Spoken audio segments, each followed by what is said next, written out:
చిల్లకూరు గ్రామంలో టీడీపీ ప్రచార వాహనాన్ని అడ్డుకుని ఫ్లెక్సీలు చింపేసిన వైసీపీ నాయకులు. ఉమ్మడి నెల్లూరు జిల్లా పెళ్లకూరు మండలం చిల్లకూరు గ్రామంలో వైసీపీ నాయకుల దాదాగిరికి అడ్డు లేకుండా పోతోంది. Telugu Desam party, Janasena party, BJP పార్టీల అభ్యర్థుల ఫ్లెక్సీలను ఏర్పాటు చేసుకున్న ఆటో చిల్లకూరు గ్రామంలో ప్రచారం నిర్వహిస్తూ ఉండగా వైసీపీ సీనియర్ నేత కామారెడ్డి సత్యనారాయణ రెడ్డి ఇంటి సమీపంలో వైసీపీకి చెందిన కొందరు యువకులు కర్రలతో వచ్చి ఆటోను అడ్డుకుని చిల్లకూరులోని తెలుగుదేశం వాహనం తిరిగి రాదంటూ కేకలు వేశారు. ఇదే సమయంలో ఆ ఇద్దరు యువకులు కర్రలతోటి ఆటోకు ఏర్పాటు చేసి ఉన్నటువంటి ఫ్లెక్సీలను ధ్వంసం చేశారు. అడ్డుకున్న ఆటో డ్రైవర్ గోపిపై దాడి చేస్తూ ఉండగా సమీపంలో ఉన్న మహిళలు వచ్చి అడ్డుకోవడంతో ఆటో డ్రైవర్ గోపి భయభ్రాంతులకు గురై అక్కడి నుంచి పెళ్లకూరు పోలీస్ స్టేషన్కి చేరుకొని ఫిర్యాదు చేశారు. నా పేరు నిలవల గోపి.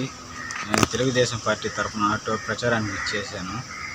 పెళ్లకూరు మండలం చిల్లకూరు గ్రామంలో ప్రచారం చేస్తుండగా 3వ వీధిలో సడన్గా ఒక అన్న అడ్డుకుని ఆటో ఏడ్ర నా కొడక ఏడు ఆటో దిక్కేదని అడిగి బ్యానర్లు చింపాడు. బ్యానర్లు చింపిన తర్వాత నా మీద దాడి చేసేదానికి వచ్చి చుట్టుపక్కల ఉన్న ఆటో నా వెళ్ళిపోతున్నానని చెప్పాను.